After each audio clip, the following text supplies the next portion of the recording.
My name is Anthony Santella, one of the public health faculty members here at Hofstra, and I'm the one who's been sending you the annoying emails. So thank you for coming. It looks like we have about 70, 75 people here, which is really nice to see that so many health professionals are interested in learning about the complicated yet fun process of grant writing. Agnes is going to be our instructor today, and you're going to hear all about her and her background in a few minutes. Before I get started, I just want to let you know a few things. One, the bathrooms are right down these stairs. If you need any refreshments during the morning time, there's a cafeteria just a few steps on the other side of us, and we'll be providing lunch and having lunch break around noon today. The Global Health Committee of our School of Health Professions and Human Services is the group that's really organized today's event. And you might think, well, what does what I have to do with global health? Our focus is really global health principles at the local level. And so the work that we've been doing the last few years now has really focused on global health is local health, particularly with immigrant and refugee communities, which I know most likely touches upon the work that all of you and your respective organizations do. So we figured this is an important topic. Clearly there's interest, and that to better serve our trained and untrained health professions workforce here on Long Island, we would try this out today. And so hopefully this is the first of many different opportunities that our School of Health Professions and Human Services can provide. I would like to introduce you to our Dean, Holly Seyer, and give her a few moments of your time. Thank you.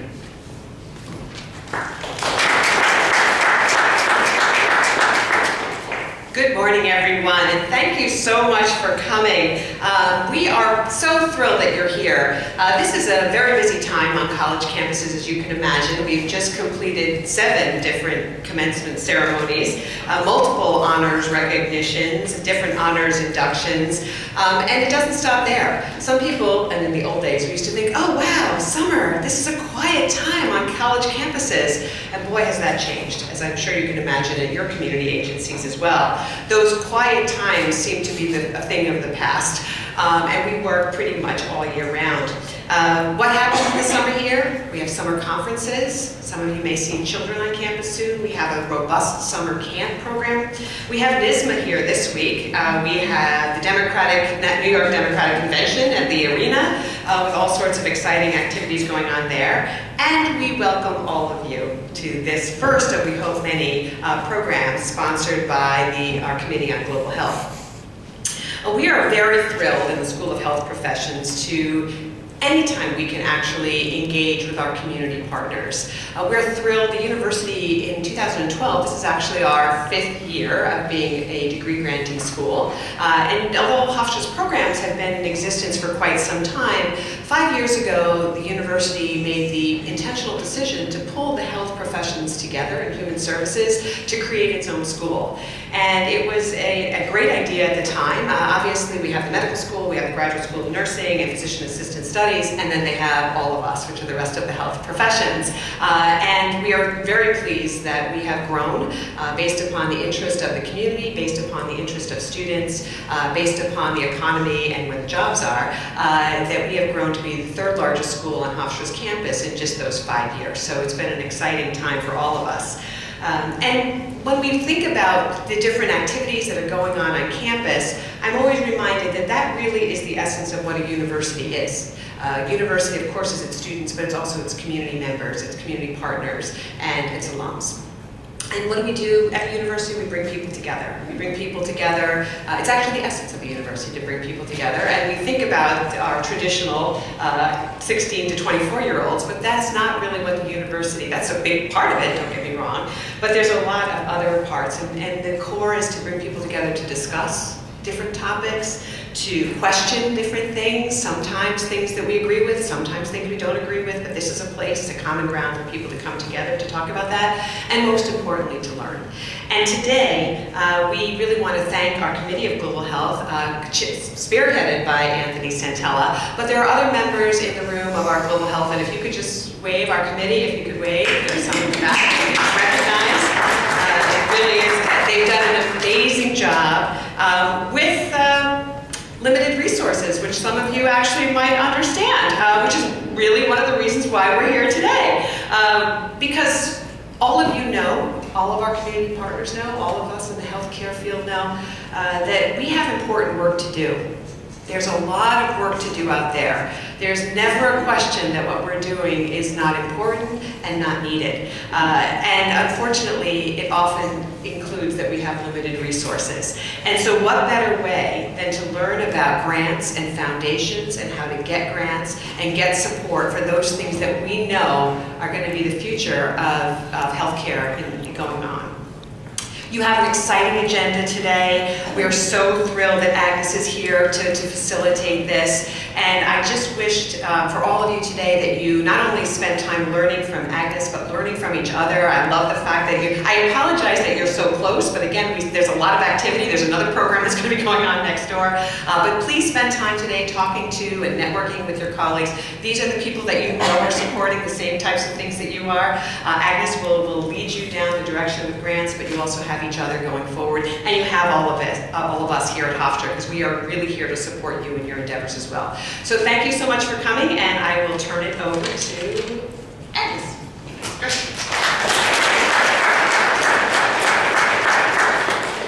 Good morning, everyone. Before I say anything else about myself, I'd like to learn a little bit about all of you. How many folks here are in healthcare, first of all? So about half. Other social service agencies? Okay. County Department of Health? Wow, great. Nassau, Suffolk? Okay, oh, Nassau, okay. Suffolk, okay, wonderful. That's all terrific. And we do share a common thread here, which is that we are underfunded. No matter how much money we bring in, we still need more.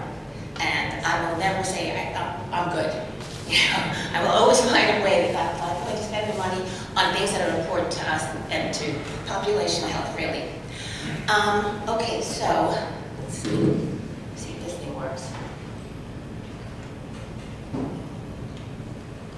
Okay.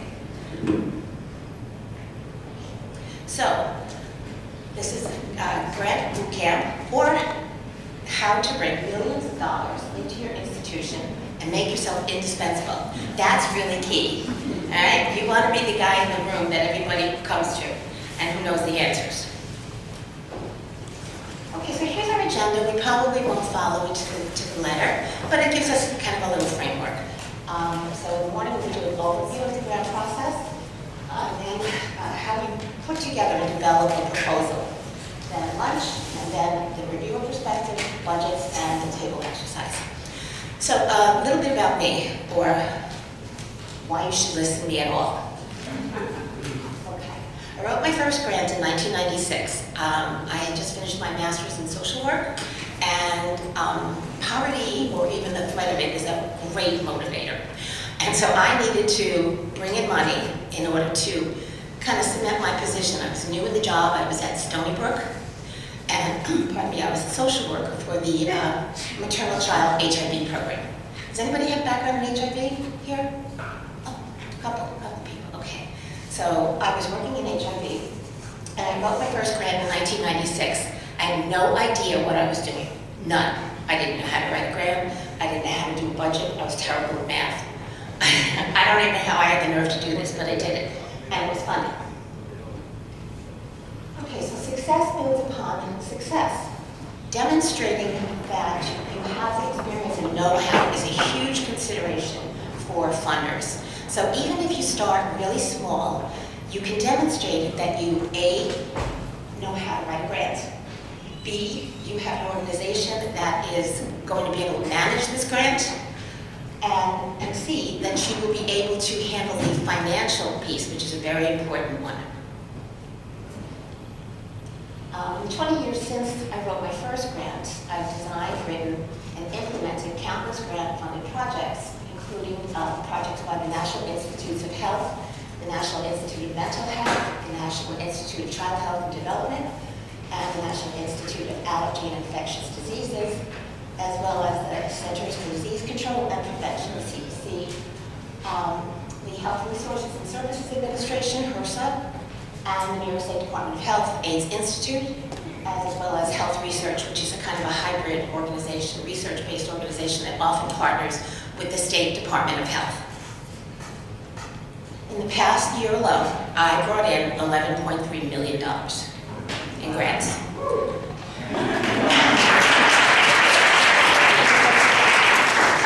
Hey, I'm sorry, look at me. If I can do that, you can do this, okay? It's not that hard, and I'm going to show you how.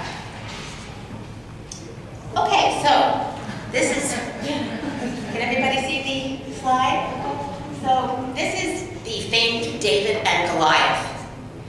Now David was a shepherd and Goliath was a monster. So which one do you think is you in this picture?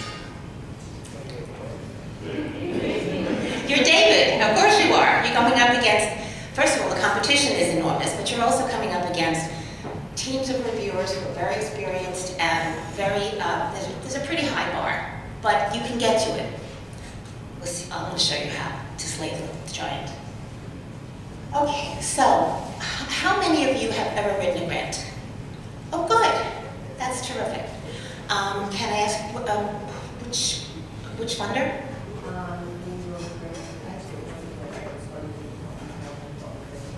Okay. Okay. Okay. Wonderful. That's wonderful. Anybody else?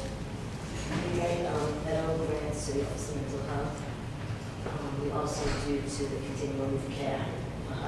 Okay, that's great. So we have some really good experience in the room. Who else has written a grant? This lady? American College Health Association. Wonderful. Congratulations. You, sir. No. Anyone else? Okay. Yes. Salvation Emergency Care. Terrific. And there's one other person over here. Empire State Support Housing.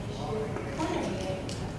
That's terrific. So you have some good experience, and I definitely agree with the dean that you each can provide your colleagues here with a lot of help as we do. Later on, we're going to do a table exercise, and that's when you can also collaborate. All right, so let's talk about grants. Okay, there's a myth that special credentials and certifications are required to apply for a grant. Have you heard this? You have? It's not true.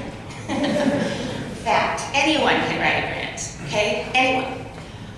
Most funders do require that the applicant be a 501c3 entity, which you know what that is because you probably all are affiliated with 501c3 company. Okay, only huge institutions can get grants. Fact or fiction? Excellent. Many grants are issued to large institutions, but smaller organizations may also apply and be funded. Myth. Developing and managing budgets is extremely difficult. This is from a kid who barely passed algebra. Fact. Guidance is provided in the RFPs and technical assistance is available. So you can always reach out, and you can even reach out to the funders. They're happy to help you because they want you to be successful as well. Okay, so what is a grant? Anybody have an idea of the definition of what a grant is? Sorry? Funding opportunity. It's a funding opportunity. Anything else? Does it just give you money or? No. Yes, right. There's strings attached. Okay, what kind of strings? Deliverables, excellent. Anything else other than deliverables? It's also to really address a need. Absolutely. There has to be a need. You have to prove that there's a need. How do you do that?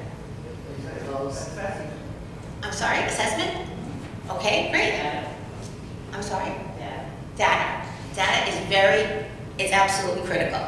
Without the data, you are sunk. Okay, so this is a standard definition of a grant. Grant is funding that's bestowed by the government, foundation, or other entity, which is called the grantor, for specific purposes to an eligible organization, the grantee, that's us, without expectation of repayment. Okay, this is a grant. You don't have to pay it back. You do have to demonstrate and deliver what you say you're going to deliver, and you also have to manage the funds in accordance with government regulations and good practice. Grants are generally conditional based on the use of the funds and compliance with certain standards. Okay, so that's the deliverables, and you gotta follow the rules. How many of you have grants offices? Nobody? One person. Wow. You do, you're from the county, right? Did you say? Hospital, which hospital? Oh, okay, great. Most small agencies don't have grant offices, which makes it difficult because the grant office can generally guide you through the process of what needs to be submitted and when, and they can also help you with making sure that you are following the rules of the RFP. Okay, so what kinds of sources of funding are there? Some people have mentioned already, the federal government. What else? Private foundations. Private foundations. Anything else? Corporate foundations. Corporate foundations. That's a good one. Anything else? The state. Okay. Okay, so foundations, for the purpose of today, we're going to focus on the first three here. Foundations, the federal government, state governments, city governments, and corporate sponsors. Okay? Have you heard of corporate sponsorship? Okay? Things like Microsoft, or even banks. I don't know if you knew this, but banks will make small grants in their area to support community foundations. And please, if anybody has a question at any point along the way, just please speak up. I'd really like this to be interactive. Okay. So foundations, there are over 63,000 foundations that grant over $30 billion a year. This is not to be overlooked, okay? They're often personal, somehow related to the individual or family, typically, especially in healthcare, for certain diseases, which are generally more rare diseases, so the NIH doesn't fund them because they're just not that prevalent. So foundations are very helpful for things like that, primary immune disorders and such. And they're usually for smaller amounts, but what does that tell you? They're easier to write. They're easier to write. They usually will ask you for maybe a page or 5 pages of narrative explaining what you want to do, and they're pretty simple. And they also, not usually on as tight a deadline as you would be with state and federal, which are absolutely letter of the law. Okay, so I hope you can see this. GuideStar is a great resource for foundations, and I will make these slides available to all of you, by the way. GuideStar, you can go online and you can find foundations for just about anything. Okay? So federal funders, these are the big guns. There are multiple federal agencies, too many to count. You name a subject and there's an agency that'll fund it. The National Institutes of Health is an enormous, enormous organization that consists of multiple institutes within. Again, too many to even count, but the National Institute of Mental Health, the others that I have mentioned that I have been funded by, they all make grants, and I'm going to show you where to find them. Centers for Disease Control and Prevention. Now, these are a little complicated as well, but it's not impossible. Health Services and Research and Health Resources and Services Administration, and HRSA, and the Substance Abuse Mental Health Services Administration, SAMHSA. These are all agencies that would be funding things that your agencies would be involved in. And you can find all of these on www.grants.gov. Okay. Grants.gov is an online portal for submitting federal grant applications. It requires a one-time registration in order to submit applications. Typically, you would have to go through your agency. There has to be someone in your agency, probably your board of directors if it's a small agency, and if not, it would be someone in the grants management office who would be able to take care of this for you. Okay, so a complete list is available from every federal agency on grants.gov, and this is how you register. Okay, for that website. And again, I'm going to send these slides to you all. Okay, so this is what it looks like. Let's see. I don't know if you can read this all day. But the agencies are listed by number. And so you need to use the search engine to try to, if you put in, for example, HIV, it will come up with the grants that are related to HIV. So it helps you refine your search, because to wade through all of this would take you months. Okay?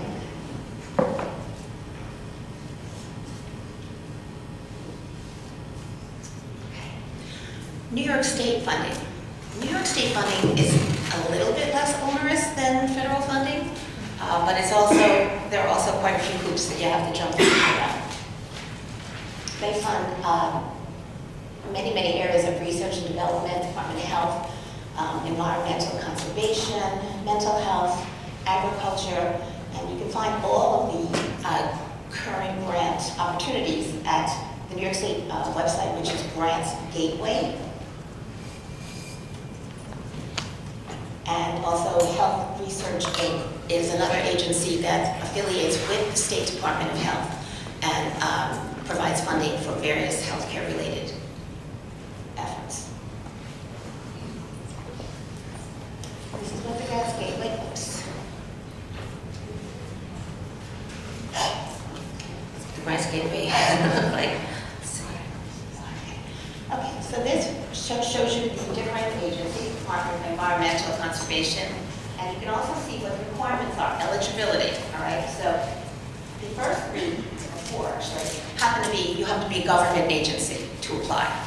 The last one is not-for-profit, so you can scroll through looking for whatever applies to you, most likely not-for-profit, but for those of you who are within the government, in the county Department of Health, for example, you might be eligible to apply for one of the other government entity awards.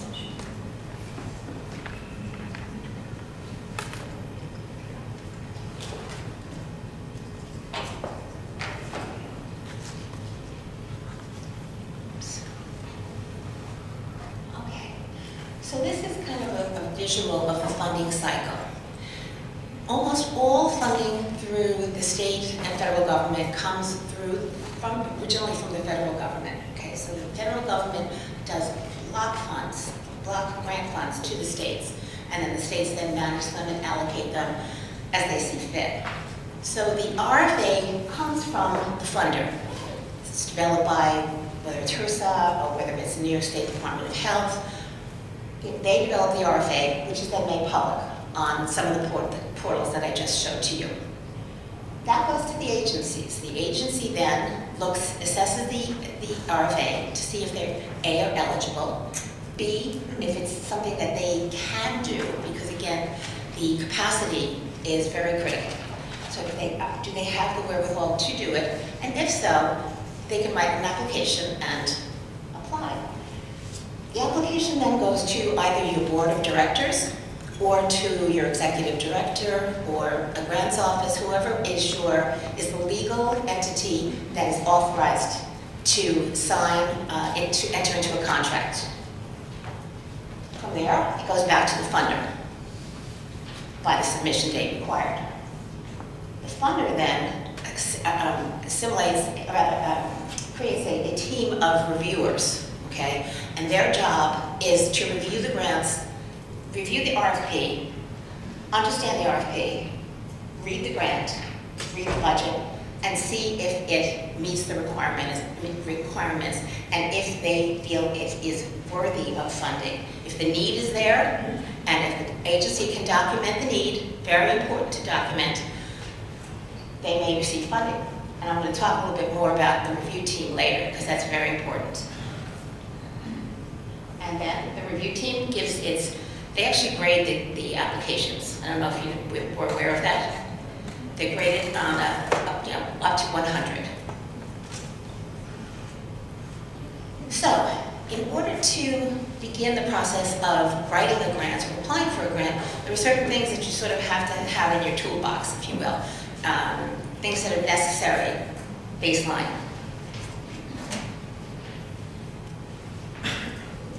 Okay. So first you need your documentation of your 501c3 entity. You generally will need 2 years of financial audits. There are requirements that are administrative, such as a Dun and Bradstreet universal numbering system, a DUNS number. That's done by your agency or your board. Grants.gov, you need to be registered with Grants.gov. And the Systems Award Management, SAM, is also something that would generally be applied for as an agency, not as you as an individual, but as your agency as a whole. In the case of smaller agencies, I would believe it would be your board of directors that would be responsible to make sure that that's in place. You need certificates of insurance, such as workman's comp. And you need to check with the individual funder to see if there are extra things that they need in particular. Sometimes they have different things that they want that are not sort of typical.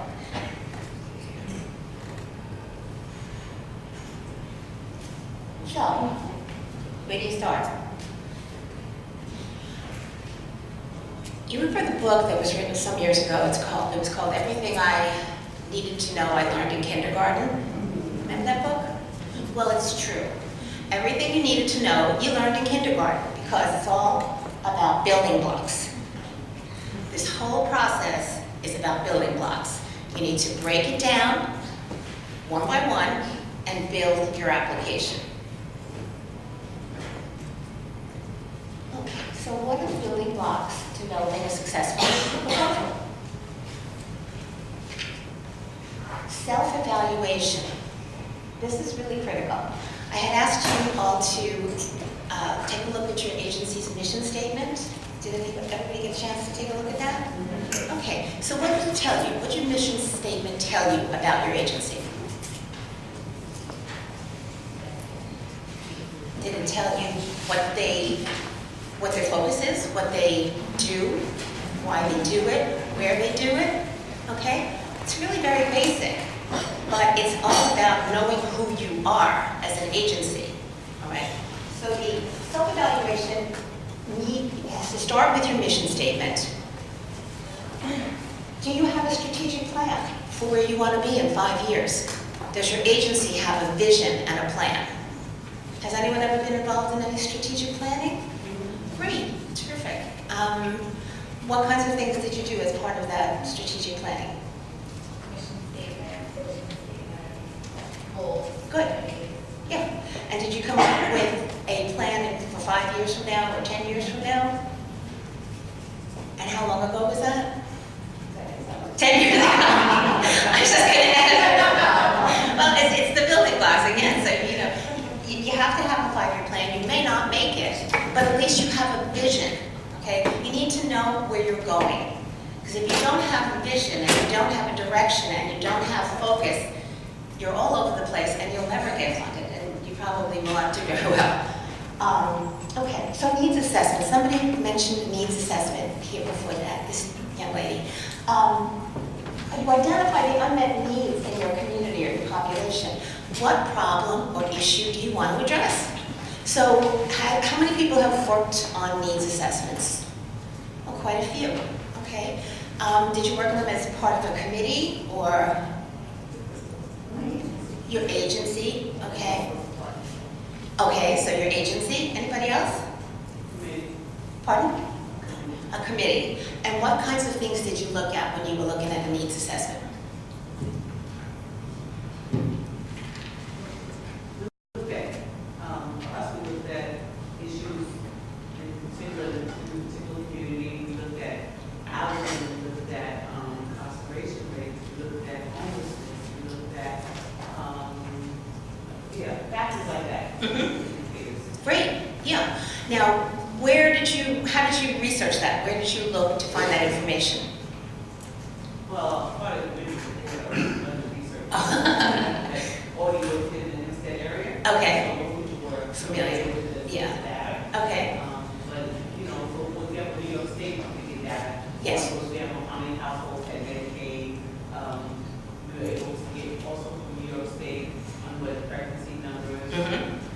state does a great job of that. They really do. They collect amazing amounts of data.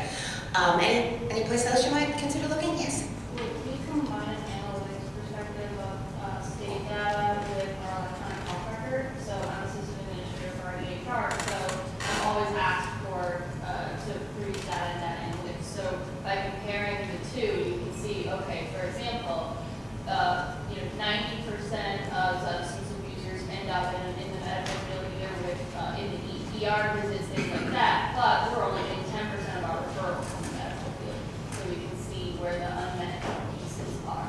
Did everybody hear that? Yeah, that is very powerful because the numbers don't lie. If 90% of the substance users are getting involved in the healthcare system, but they're only getting 10% referrals, something is wrong. And that is, we're going to get to that later, that's a quality improvement issue. Okay. Okay, great. So you have to focus. If I say focus a lot today, it's because it's probably the biggest, most important thing, is focus. Know what you want to do and support it with data.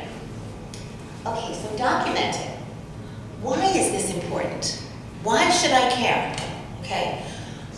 Provide objective baseline data, and that's where you get your data from the New York State Department of Health, from another great one is the US Census. They break down data 9 ways to Sunday. It is amazing. But you need to prove this, because if I'm a reviewer, I'm from Ohio, and I don't know anything about Nassau County. Nothing. So you need to convince me, and you need to educate me. Focus again. Identify what services specifically you plan to address these needs, and demonstrate capacity. Does your agency have the resources to actually provide these services? How might you prove that? How might you document, do you think, that an agency can do this, that the agency is capable of running this program? Past, reviews, past programs. Excellent. Successful programs. That's excellent. Grant-funded programs or just other programs? Okay. Okay, yes, sir. Also, that you have a strong strategic driver network that you're working with other agencies and other systems. That's very important. Deliverables is very important without, and again, of course, not duplicating efforts, right? Yes, ma'am. Correct. On the other side, maybe work done funding, and you do something that's great, but this agency doesn't have any experience and it's not within the mission statement. Right. So it's a great thing, but are you the one to do it? Correct. And again, it goes back to focus, and everything ties back to your mission, right? Because people can get lost in it. It's like the slide I showed before with the circles going around our head. You have got to stay focused, and you've got to stay true to your mission. Because again, someone's going to review this, and they're going to look at the mission, and they're going to look at this, and they'll say, is this the right agency? Okay. So another way to demonstrate your capacity is exactly as this young lady said, which is to show them your past successes.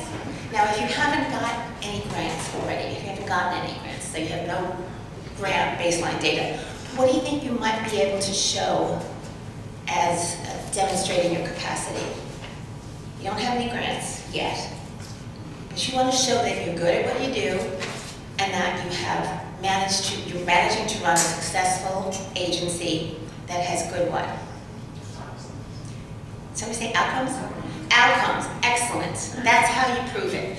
You always have to find a metric. So if you have prior grants, that makes it a lot easier, because then you can list that you were funded. It gives you credibility, it gives you street cred. I was funded by the New York State Department of Health, and I've never been sanctioned, never any problems. All the deliverables were delivered as agreed. Okay. So, the proposal. Sometimes it kind of feels like that. Please. It's an interesting slide. Okay.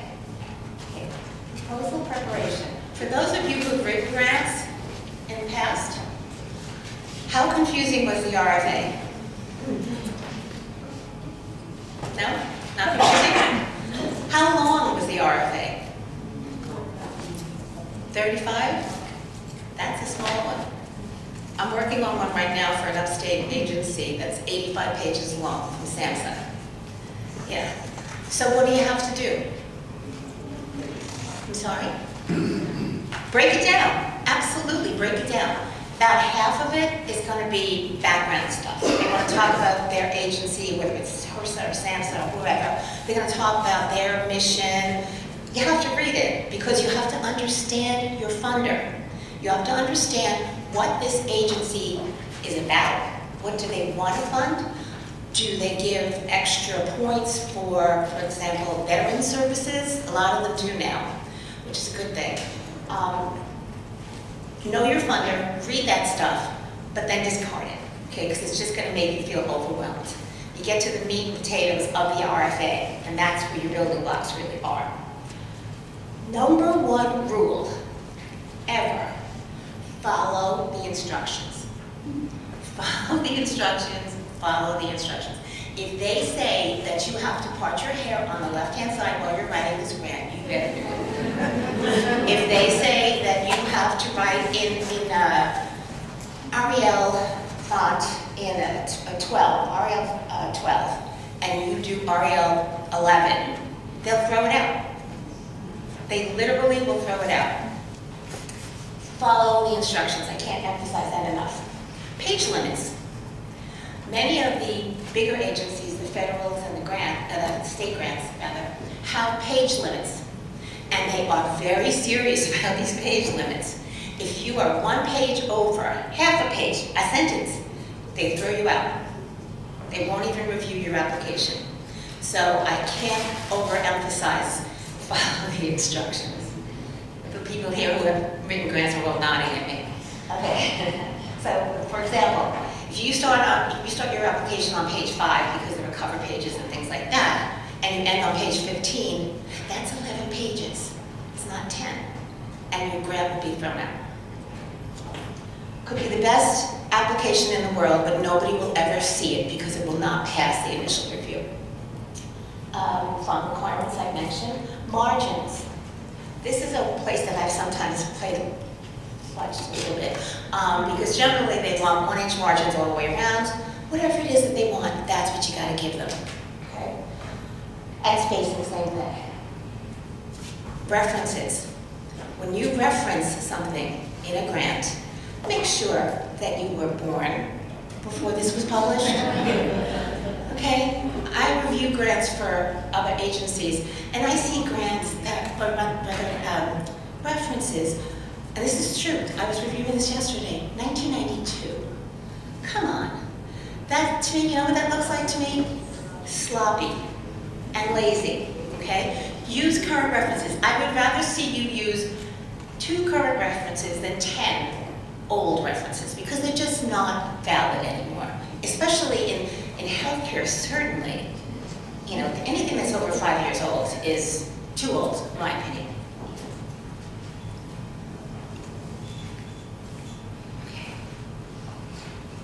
So what are the components of a proposal? Okay. You have your abstract and your introduction, your statement of need, your goals and objectives, methodology, evaluation, which is really critical, sustainability, and the dreaded budget. Again, I barely passed algebra, so if I can do this, you can. So abstract. Abstract is usually a 1-page synopsis of your whole program. This is very challenging. You have to, in 1 page, describe who you are, where you are, what you want to do, what your outcomes are going to be, why this is important in 1 page. Right? So this is where being very, very focused is crucial. Okay? I'm going to show you some examples of abstracts. The abstracts are usually, almost always required for federal grants and sometimes for the state. So the purpose of the abstract, and I was doing this for about 15 years before I even realized this, so I'm giving you guys a heads up. The purpose of the abstract is that, remember I told you that most funding comes ultimately from the federal government. Okay, so the federal government, how do they do that? Do you know how that happens? How money is allocated for various agencies? Congress. Okay, so the Congress, you've certainly read about and heard about funding allocations being cut or certain ones being increased and people lobbying. That's what lobbyists do. It's one of the things that they do. So the abstract actually goes to Congress. Now, will they read them all? Probably not. But they're available to members of Congress for their review. Therefore, it's very important. What you write is very, very important. So the abstract is a crucial piece. Similar to the introduction. So you start out with your abstract, and that's your whole pie, right there. That's your whole snapshot. I should be able to read your abstract and know exactly what you're all about. Next piece is your introduction. The who, what, when, where, and why. Who you are. You're a 501c3 organization, housing organization operating out of Hempstead, Nassau County, New York. That's all that information in one sentence, okay? Focus. Where you're located is very important. Again, because the person who's going to review this is from Oshkosh. They don't know Nassau County. All they know about Long Island is the Hamptons, which has nothing to do with the reality of living on Long Island. It's true. So number 2 is what you're proposing to do and when you propose to do it. This is also critical, the when. Because funders want to see that you actually have a handle on what it's going to take to do this. How long is it going to take you to assemble a team? How long is it going to take you to build this project? Because, you know, I'm always good at dreaming this stuff up, but it's the operationalization of it that the devil's in the details, and that's the truth. So you better have a plan for that, okay? Why are you the appropriate agency? Convince me. Why should I give it to your agency and not your agency? You have to find a niche. You have to find a way to make your agency stand out as superior. Now, in the health services field, there's a lot of competition, would you say? Right? I mean, the county Department of Health is different because they have their own catchment. But the other agencies, there are lots and lots of housing agencies, social services agencies, case management agencies. So what makes your agency the best and the one that's deserving? And don't be afraid to brag, okay? Find some successes. Anecdotes are great. Tell a story. Tell a story. And I'm going to show you something that actually brought me over $1 million in funding. One thing. While you're in the program, be brief, be succinct and clear. Be clear. Make every word count, okay? You're going to become a really good editor in the process of grant writing. You really will. And it's also very good policy to have somebody else read it. You know, I'll say, could you just take a look at this? Does it make any sense to you? Preferably somebody you don't work with. Preferably somebody who knows nothing about your field, who knows nothing about what you do. Because if they read it and they can understand it, you've done your job. If you give it to me, and I've been working in healthcare for the last 20-something years, I'm biased. I have an opinion about things. Okay, now this is a sample abstract. I'm going to give you guys a minute to just read through it, and then we can kind of analyze it a little bit.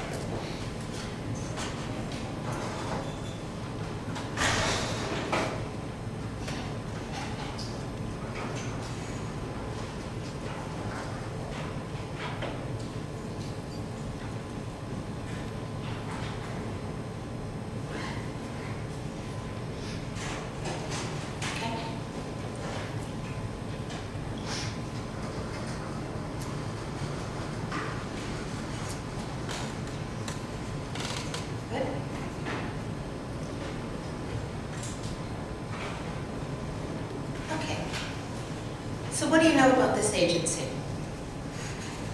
Anything? Long history of working with police, I'm sorry? a long history of working with the population. Mm-hmm. Good.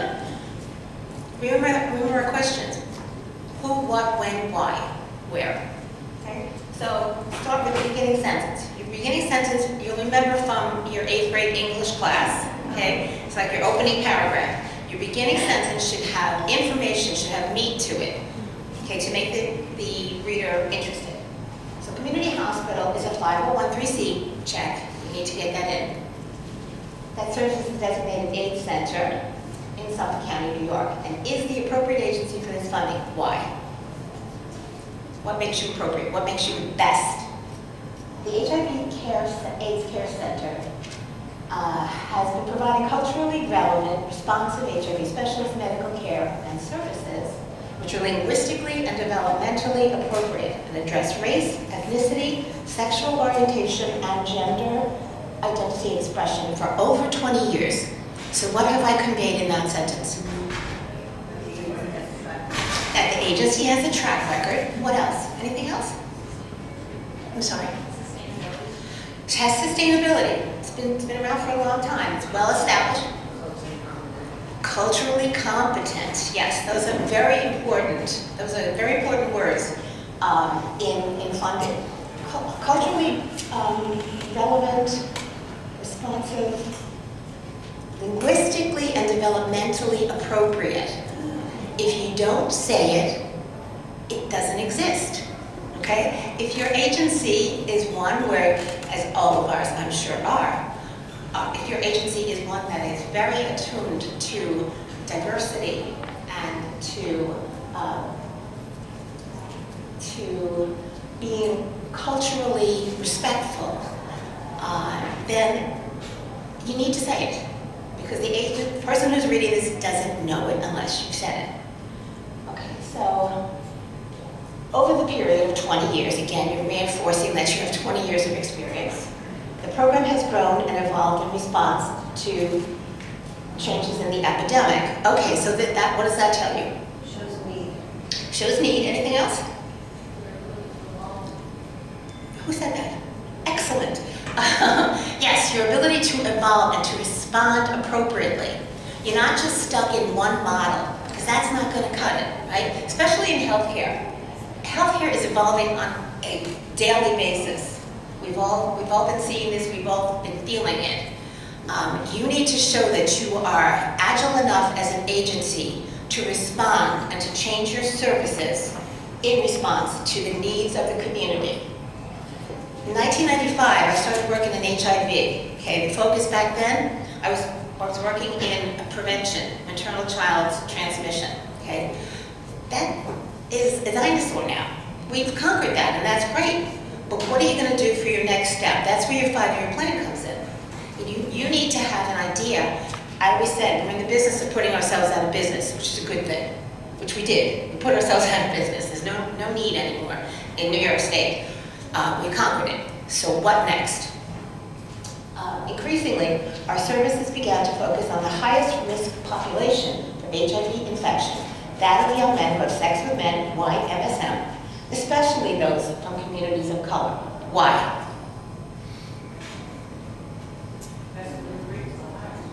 Yeah, but so now remember, I only have a tiny little space here to convey that information. I can talk about it at length later on, and I will.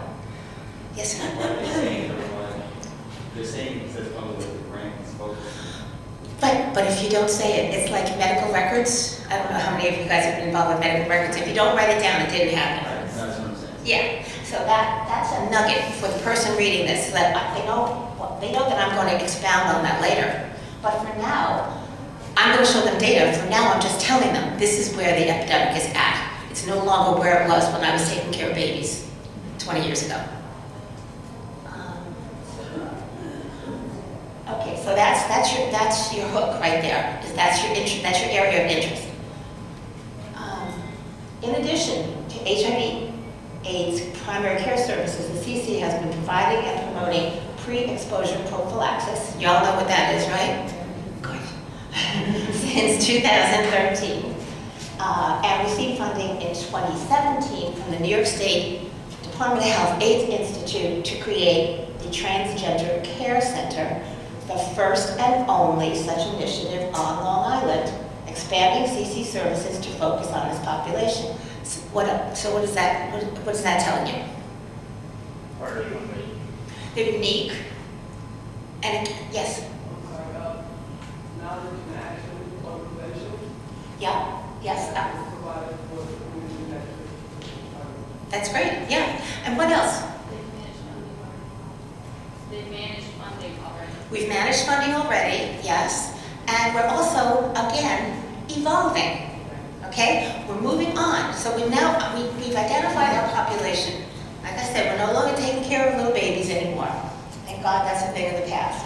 We're now focusing on the area of the most need, which I will demonstrate to the moon later on in the application, but also in response to the needs within that population of transgender care.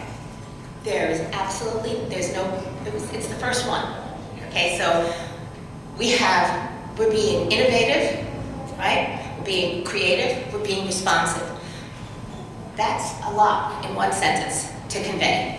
And this takes some skill. You need to practice this kind of stuff. Okay, let's see.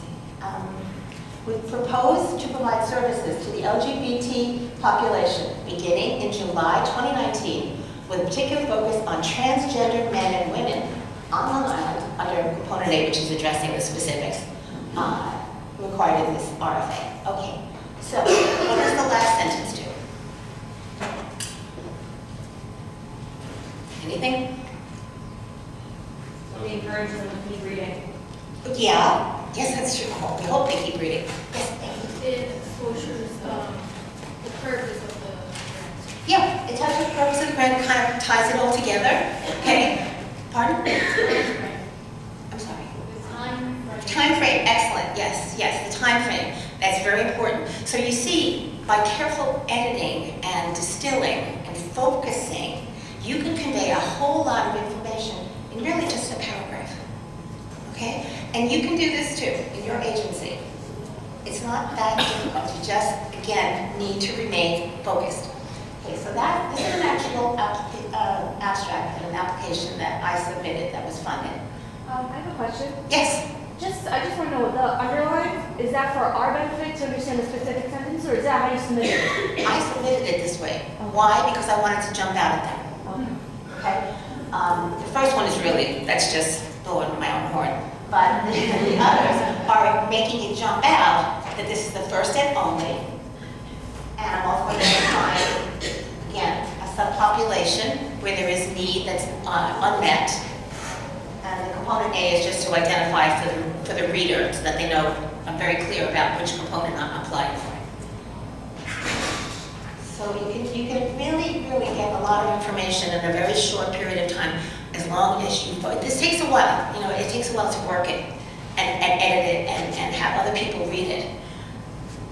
Make every word count. Okay, so this is an actual abstract that was submitted to me for review. And I want you guys to take a minute to take a look at it and see if you have any questions.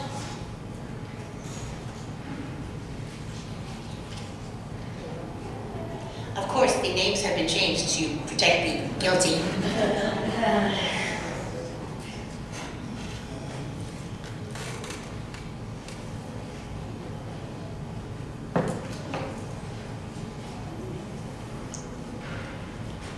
Anybody have any questions? You all set? You ready to review this guy? You summed it right up. Can you say that a little louder? We don't know anything. We don't know anything. That's right. What don't we know? You know where ABC Central School District is? Right? Can you repeat what they're saying? I'm sorry. This lady said they don't, I'm sorry, you said they don't know where they are? Right. Geographically, you don't know. You don't know where they are geographically. You know that they're in New York State someplace. But there's a wide variety of school districts in the state of New York. Okay, so we don't know where they are other than that they're in New York State. Yes, ma'am? You're not really sure what they do in other schools. Exactly, right? So we don't know where they are. We don't know what they are. Well, we know what they are, but we don't know why or who or what else. What are they asking for? I'm sorry? What is the difference? What are they asking for? What do you want? Exactly. Okay, so this young lady said 58% of the population, they say, is disadvantaged. How? You know, do they have, I don't know, big ears? I don't know. You don't know what does that for? Therefore, that data is irrelevant. It's meaningless, okay? Unless you just, yes, sir. It's poorly written, but you know that they're economically disadvantaged. Oh, You don't know I'm sorry, yes, you're right. Okay. You're right, I was Also, just making a joke. You know where you don't know specifically where they are, but if you read through it, again, poorly written, it is no rural area, which then narrows down where that district would be. Yeah, but in a rural area, let's say, like, for example, Aquabog, I would be considered economically disadvantaged. But Aquabog, by the state rules, is not a rural area. The North Country would be. The eastern end below Buffalo would be. There are no rural areas on Long Island or downstate. Okay. Nonetheless, you still don't know where they are. No, I understand that. And they haven't defined it. There is more information than we're letting on. You're absolutely But I would right. throw it away because it's badly written. Absolutely. But you're absolutely right, and I appreciate you saying that, because you're right. But it is poorly written, but they have not defined anything. Sure. Except that they're a school district. Yes, ma'am? There's nothing to connect any of the pieces in this. Right. So there's not enough information on either end, but there's also no bridge between whatever the RFA is, and whatever the need is, and how this is going to fit. And who cares, right? They're economically disadvantaged. What does that mean in a school district? Yes, sir? Also, I think it assumes that the reviewer wrote a reading. So, for example, it's ABC school district, but if we threw a name in the Canada area school district, which is upstate, or you don't know where Canada area is. Right.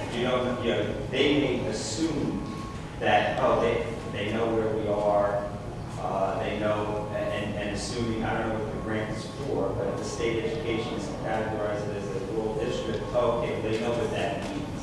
Who does? Whoever's reviewing the grant. How do you know that? The reviewers, the person writing it is saying, is assuming that the other person knows all this stuff. You know what they say about the word assume, okay? Never do it. I'm not saying that's how I write grants, I'm Never. saying that's how that person. Yeah, I mean, you can make all kinds of assumptions. I'm also a federal reviewer, so I will tell you that you're specifically instructed to assume nothing. Don't fill in the blanks. I could create a novel in my head of what these guys are doing, what they want to do. But they didn't say it, so it's not there. And we don't know. We don't know how do you define the economic disadvantage? How is that defined? And how does that impact on a school? On an academic, you have to you're assuming that has some impact on academics, their school district. But again, this is all inference. I'm making. I just like when you write like that kindergarten exercise where you had to tell somebody how to make a peanut butter sandwich and you had to tell them to pick up the jar. Is that correct? Where you have to kind of walk them, because you said no assumption. So, in kindergarten you said, well, I didn't know I had to tell them to pick up the peanut butter. Okay. So is that kind of the perspective, or is that kind of just too Well, remember, you have to get the word is focus. You have to fit all this in one page. So you can write. I would suggest write whatever you think you need to write, and then distill it down, edit it down, so that you hit all of the key notes, but you're within your page limit, and you've gotten across the information that you need to get across. What about that last sentence? What does that mean? They categorize, they don't have any data to support it. What does it mean? What does it mean if you're categorized as a rural district with a high need resource capacity? What does that mean? I had to look that up. They didn't tell me. So I looked it up because I was curious. But that means nothing. Right?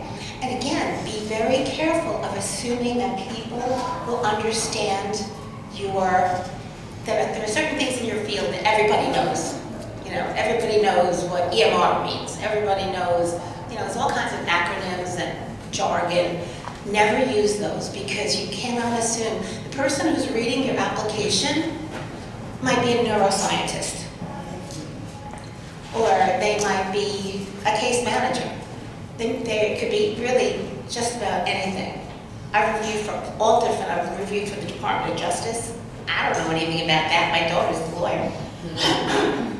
But, so don't assume that people will know what this means, even though it's a New York State grant. So I'm sure whoever wrote this thought, okay, it's a New York State grant, they're gonna know what that means.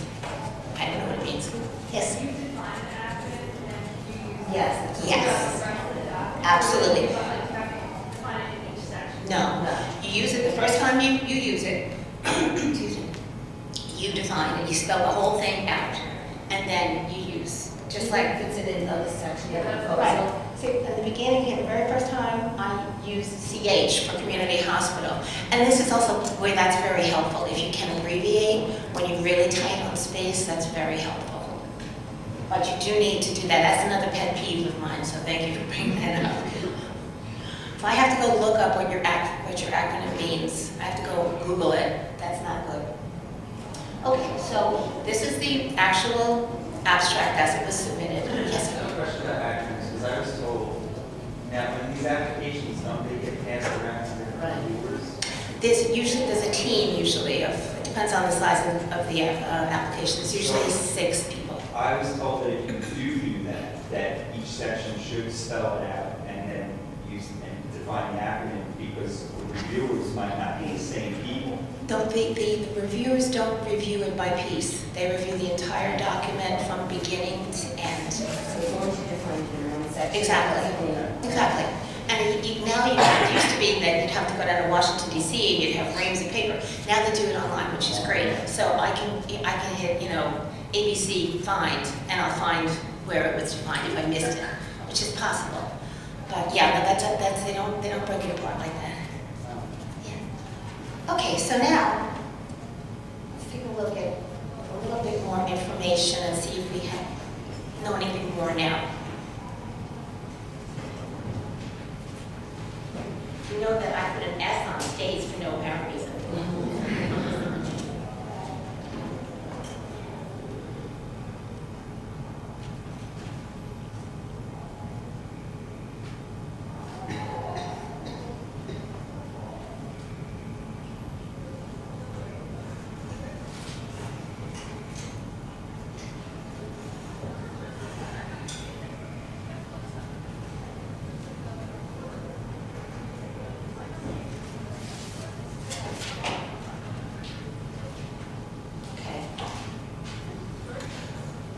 So, you're absolutely right, it's Central New York. What else do we know? Yeah. Who are they? Okay, they're a school district located in Central New York, right? We know how many students they serve. Fully 58% of the student population are economically disadvantaged. Now, we've refined that. 37% are eligible for free lunch, which is more than double that of average need districts. So now you've made a correlation, you've tied it, like you said, you used the word bridge before. You've bridged that. You've made that relevant to a school district.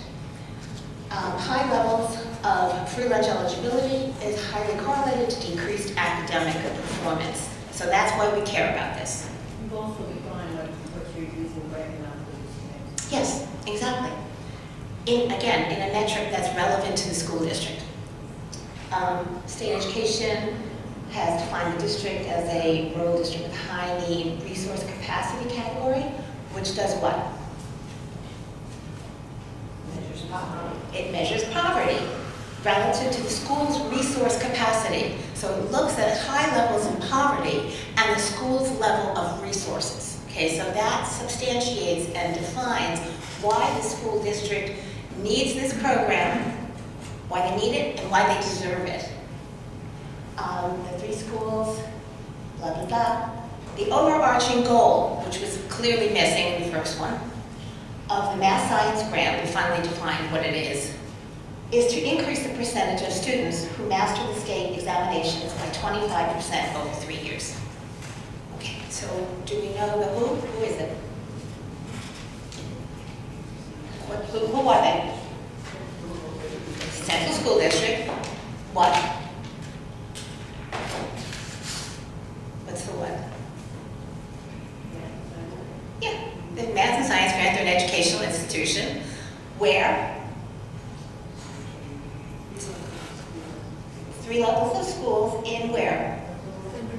Central New York, which defines it again. That gives another whole overlay. Now, people, maybe a reviewer in Idaho may not know what it means to be Central New York. And that's your job to give color to that. That's your job to define it and to explain that.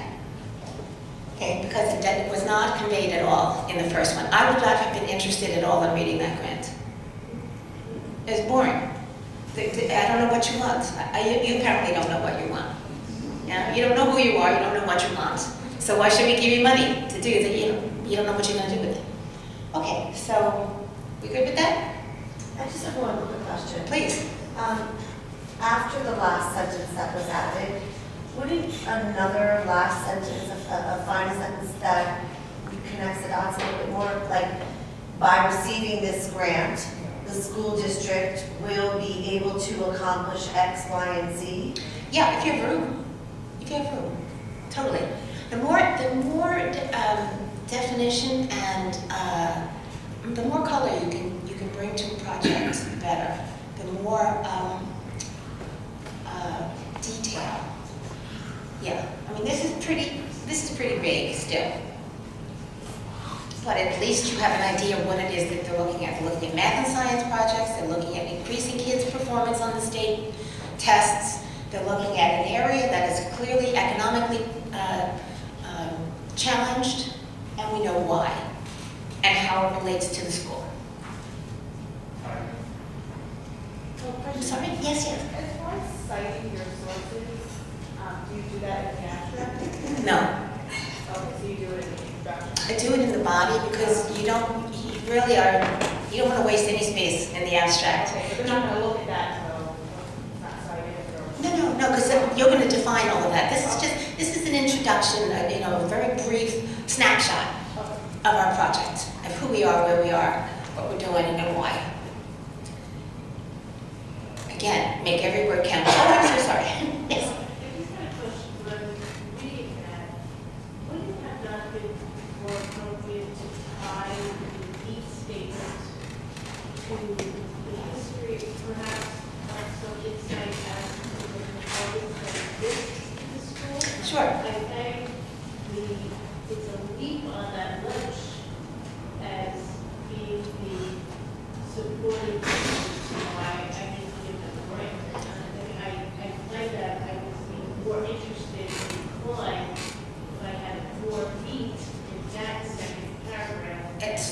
That's a very good point, but that's what is going to make you read the grant, because in the body of the grant, then we will define in great detail all of those metrics.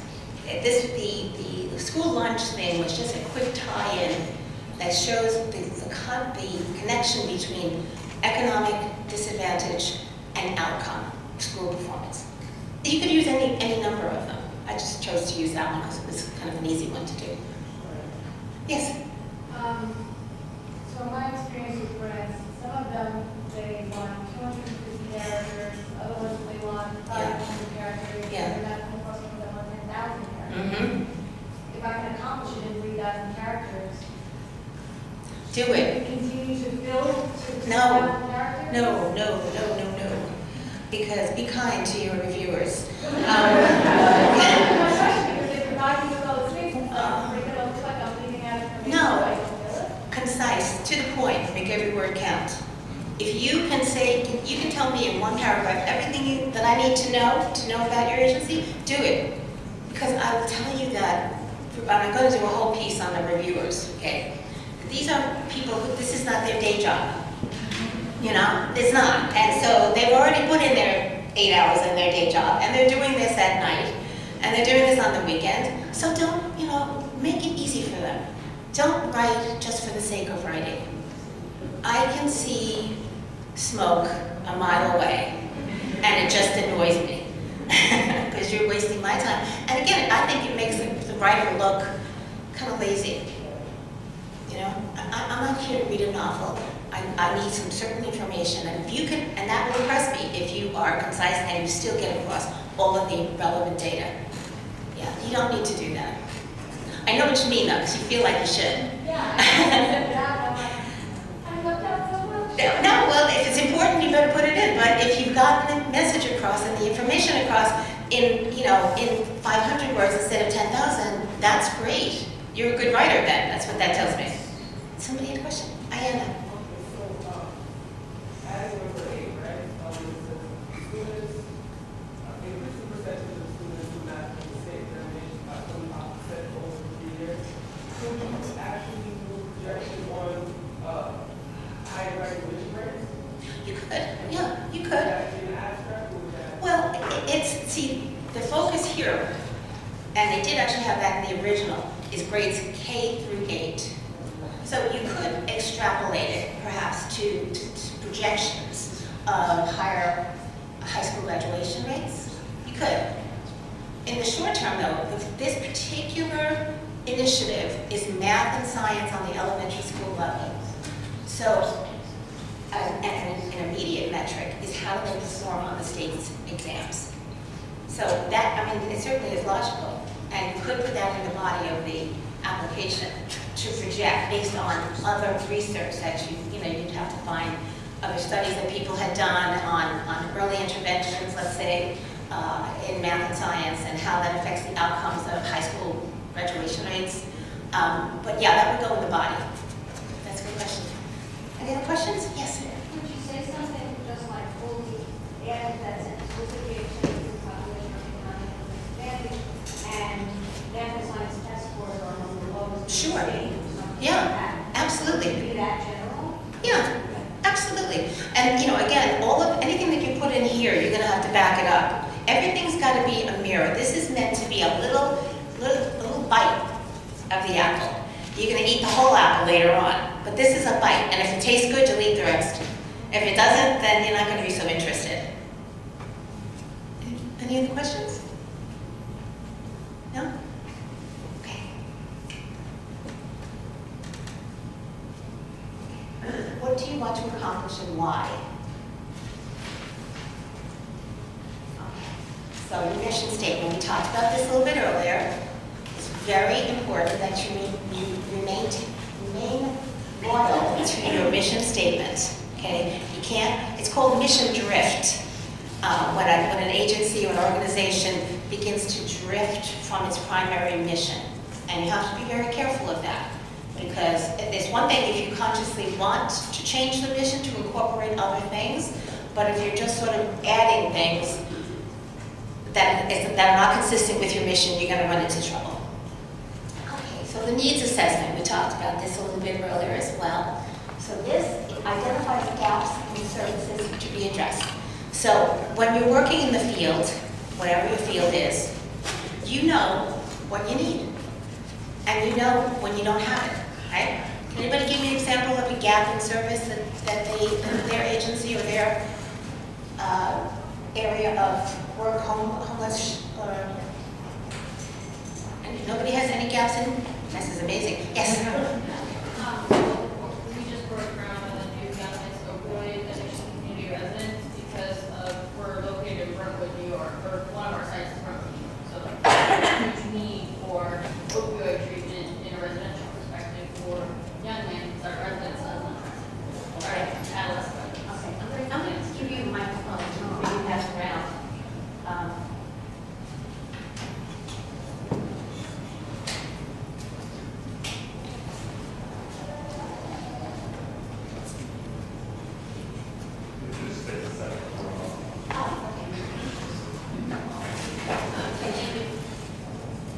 Hello? Can you repeat that? Sure. So I work for Outreach. We're a substance abuse agency across Long Island, Brooklyn, and Queens.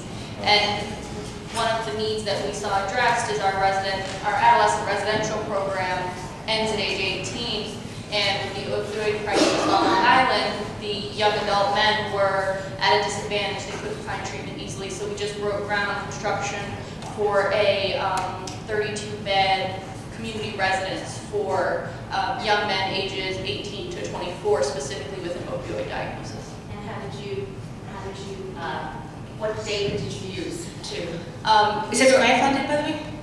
Partially. It's also OASIS in combination with SAMHSA funded as well. So, but the New York put out a really nice white paper, actually about 2 months ago, that's an updated version on the opioid crisis, and so we get a lot of our data from that, but we also had a longitudinal assessment of our residential and our outpatient agencies, and we found that we were really struggling to find an increased level of treatment for our adults that were opioid diagnosed. We could get our kids into our residents, we couldn't for our adults. Okay, great. So you use data to prove the need there. And who else raised their hand? So I'm the director of the Indo-Caribbean Alliance, and we're kind of starting from the very base where we lack a lot of data in the community. So that's kind of where we're starting right now. So we're collecting data among our researchers and academics in our community, trying to just get out to our city and state, and we went to Capitol Hill to just kind of talk about the demographic of Indo-Caribbeans in the U.S. And just talk about how we need funding. Okay, and you use what kind of data to? I'm saying that's what we need. We Okay. need data. We're starting at the very base. Yes, you do. Okay, that's great. Anybody else? Everybody else is perfectly fine with what they have. Nothing that you need. No, well, we don't have a grant writing team at all, so I think that's a gap. Yeah. As far as I'm concerned. Yeah, no, it is. It is. Anybody else?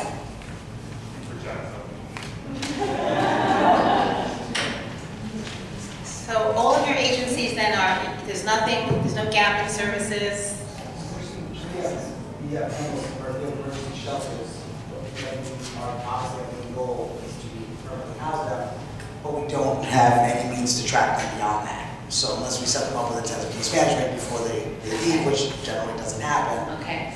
they get pushed out the door sometimes before they're even ready.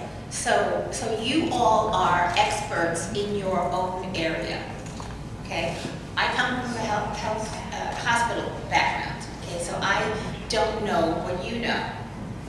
My perspective is different from yours. So you have to educate me through this needs assessment, which you can back up with your data. And if you don't have data, you need to explain why you don't have data, okay? As long as you explain it, it's okay. And you can show them that you're making the effort to obtain the data and to understand the problem better. Okay, so that's good. Okay, self-assessment.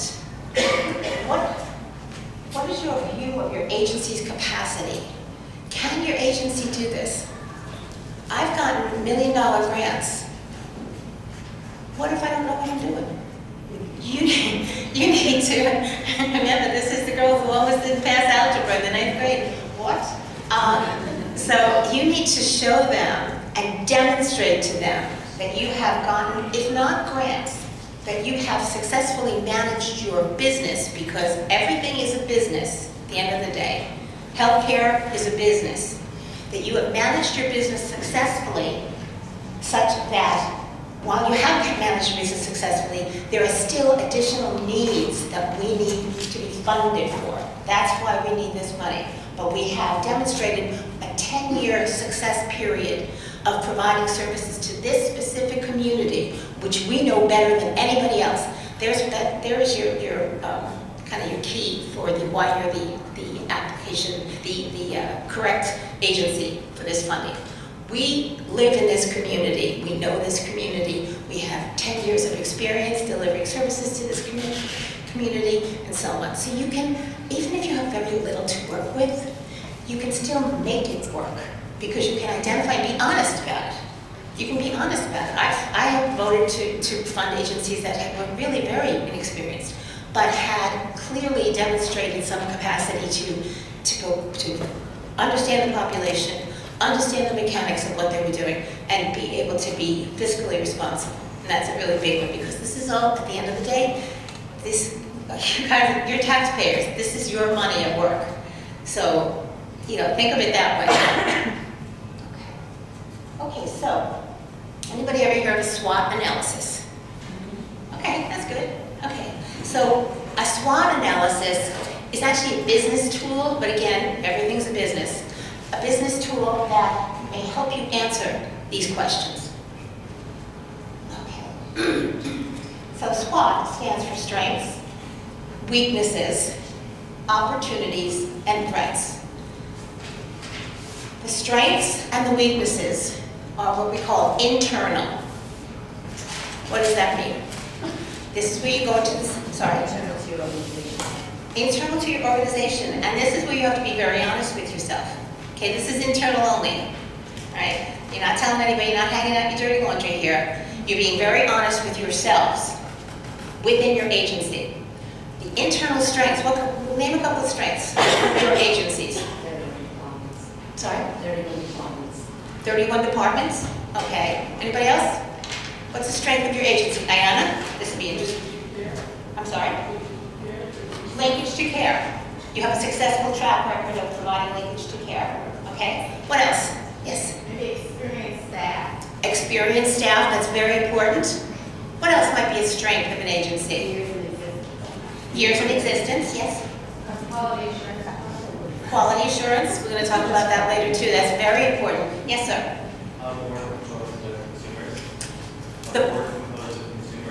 A board that includes, is it exclusively consumers? That's great. Yeah, that's a strength. That's absolutely a strength. And I would, when you're thinking about these things, this is a great brainstorming activity to do with a team. Because you'll be amazed at how many things other people think of that you didn't think of. Okay? So, strengths may be longevity of staff, low turnover, high success rate of placing people in drug treatment, if that's what your area is. All of these things, you can sort of brainstorm this through. And this is kind of what I gave you as homework too, is the logic model is similar, it's more linear. So strengths, how about weaknesses? Sorry? Lack of diversity within the agency.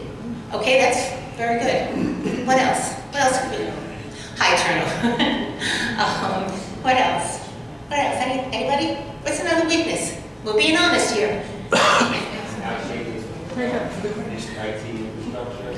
Very good. That's important. And actually, a lot of the agencies now, the funders, will give you a percentage of the grant that you can devote to IT infrastructure improvement, and that's very, very important. Part of the problem in healthcare is that we're not techies. We're not. I could probably give this to my kids and, they can figure it out. But we're not techies. And so in order to have improvements made to your internal information system, it's going to require consultants, and they're expensive. So that's something to think about too. I wrote a $100,000 grant last year for just this purpose, and it was funded. So what other weaknesses might your agency have? I think the ability to collect data outcomes. Very good. We're going to get to that too. Did everybody hear that? Okay, ability to collect data, and that is critical. What else? Fiscal management. For fiscal management, that's a biggie. You don't want to raise your hand with that one, by the way. I wouldn't. What else? Okay. Well, for those of us in the county health department, often politics interferes with what we need to do. Politics, internal politics, or politics in general? Politics. Yeah. I wouldn't talk too loud because I think the governor's here. Just.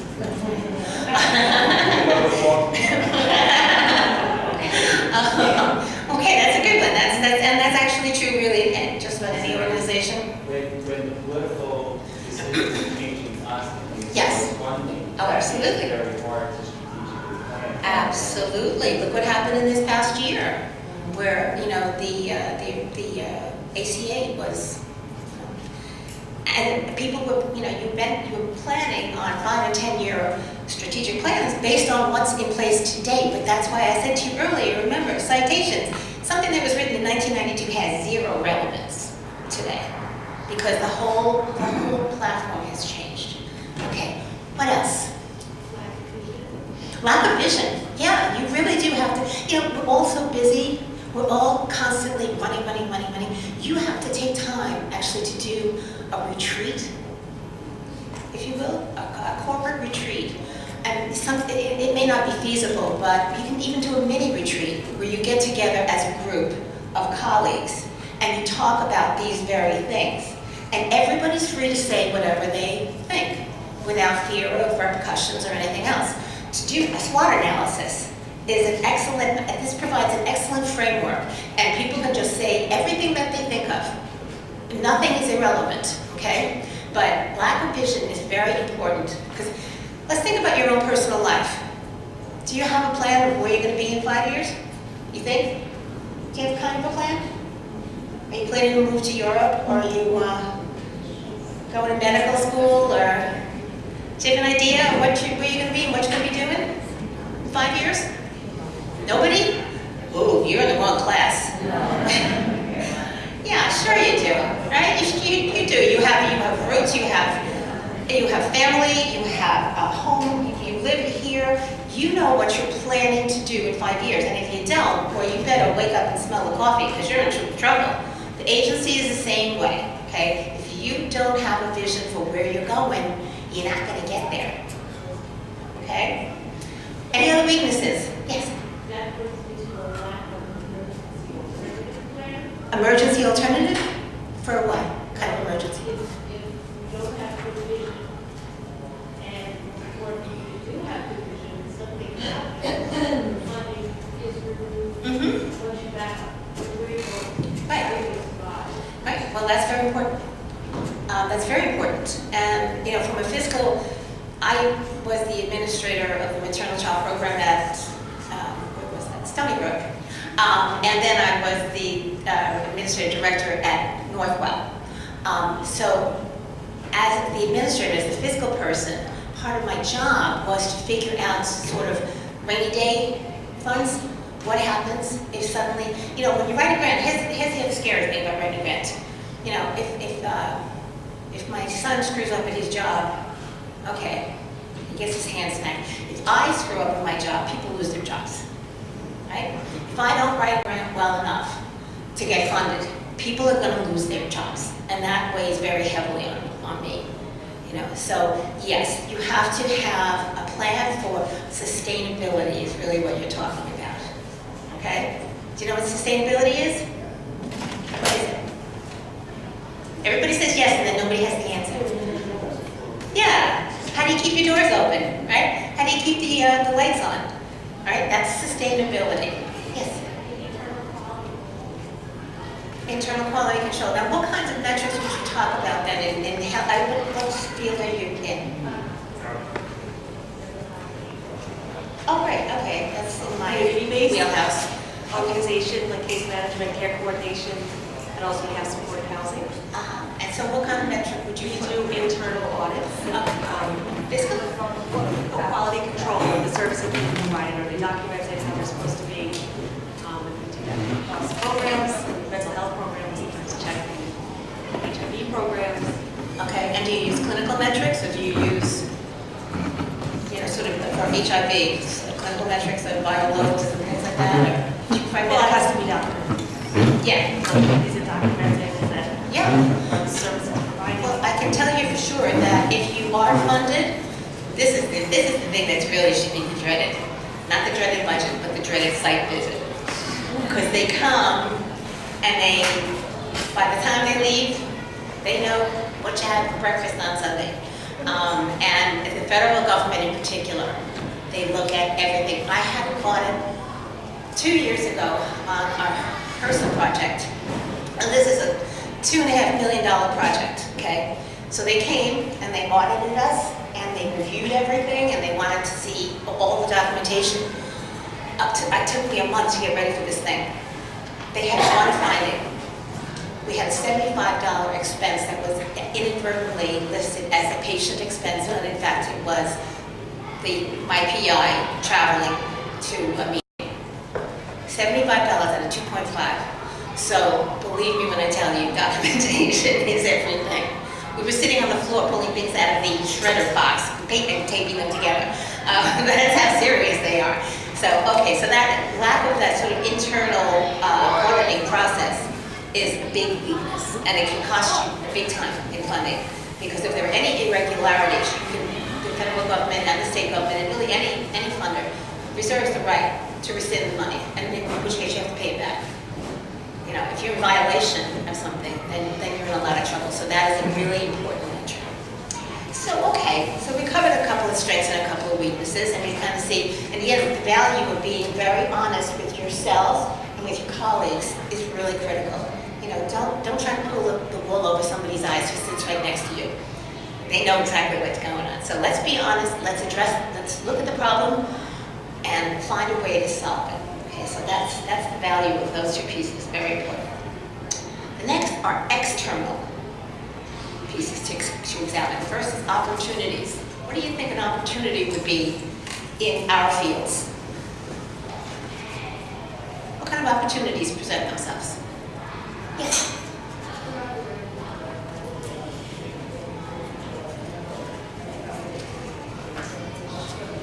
Sure. She said collaborating with other agencies, and that's very important. You create a synergy there, right? Because what's perhaps lacking in your agency, the other agency may provide, and it doesn't cost you anything.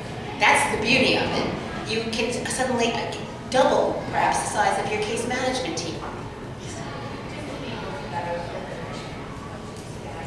Yeah, sure. That's an opportunity. She said to expand your mission and to define it, I guess, better. Just to sort of add on to what she was saying about collaboration, and that looked at your strengths and your weaknesses, maybe matching your weaknesses with another organization's strengths. Sure. So, for example, data collection, which I think is something we all struggle with, Stony Brook University's graduate program, that's what they do is data. And they're partners of a lot of Yes. projects. Yes, I know. And so, Yeah. that's one way around it. Yeah, absolutely. And again, it creates synergy, and it creates sort of a critical mass of what I bring, what you bring, what we bring together is a real opportunity. What about grants? Aren't they opportunities?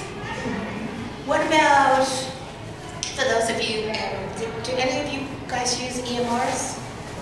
Yeah, okay. So to improve your IT usage of EMRs, to make that more streamlined, to make it more, one of the projects that I was working on at Northwell, which I'm no longer with Northwell, but one of the projects I was working on was making the EMR more user-friendly for the patient. In other words, if you have, let's say, a transgender patient, you know, if you're filling out the application, your forms at the doctor's office, it says male or female. Well, what if you don't fit into either of those categories? What if you don't want to discuss your sexual identity? What if you have a different name that you would prefer to be called by? The standard EMR does not address those things. So there are things that you can do to enhance your services that are very subtle, but are very important. Okay? So other opportunities? Engaging community stakeholders. That gives you a lot of clout when it comes to funding. And it also gives you a better understanding. Nobody knows what they need more than your patients do. Right? Anything else? Opportunity? Evaluation, improving your evaluation. Yeah, we're going to talk about that a little bit later. But yeah, evaluation is critical. Okay, what about, sorry. Free training resources. That's very important. Is the dean here? Did you hear what she said?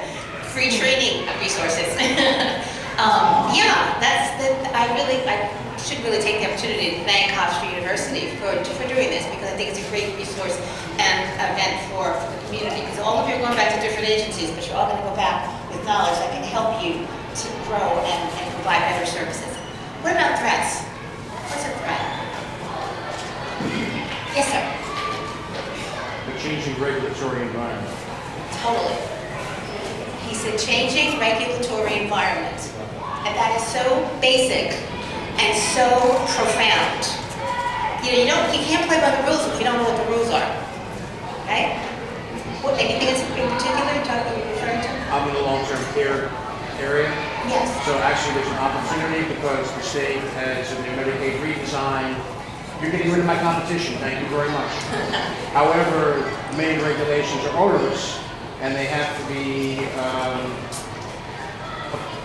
you have to apply them to your organization within a very short period of time. So we have a group of people who are doing nothing but watching the healthcare website, the health department website, seeing that our deadline is only 2 weeks from now, and doing everything we can to be in compliance, while our competition in many cases are going out of business, and again, thank you New York State for that. Yeah, and this, well, I was gonna say there's nothing you can do about it, of course there is, we can all vote, but that's a done thing, of course. But yeah, it's very difficult to be agile enough to respond to changes in the regulatory and political environments. But it's something that, you know, it's part of your responsibility to be aware of these things. Because these changes will definitely affect how you get paid, when you get paid, as an agency. I'm referring to. And again, that's another reason why grants are really critical, because they give you a basis to help you weather the storms. Any other threats? That's what I want to say. He said that threat is also an opportunity. Guess what? That's always the case. When you have a threat, you have an opportunity. You can ignore the threat, in which case it will become a bigger threat, or you can seize that opportunity to either do any number of things, to partner with other agencies, as someone mentioned. There's lots of things you can do. So look at your threats very critically, because they can provide you with a pathway. Okay, thank you very much for raising that point. Yes. Of the agency or the mission or?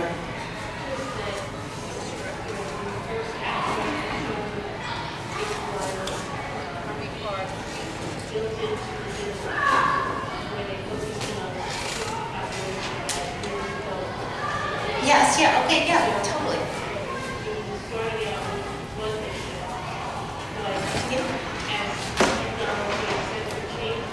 Absolutely. Sure.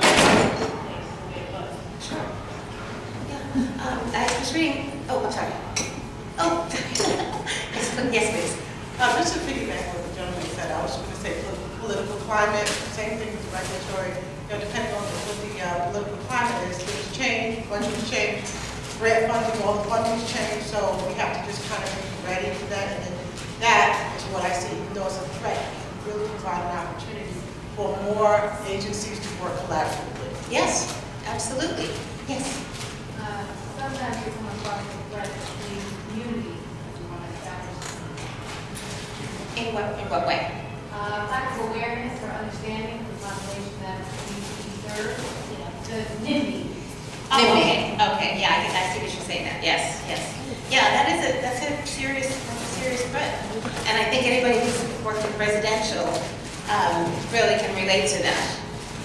People think it's a great idea to have houses, homes for OB acts, but they don't want to live next door. So that is a difficult problem, and one that really requires a lot of advocacy. And you were not in agreement. So, you run emergency shelters, so any kind of shelter, I was very large family shelter, Yeah.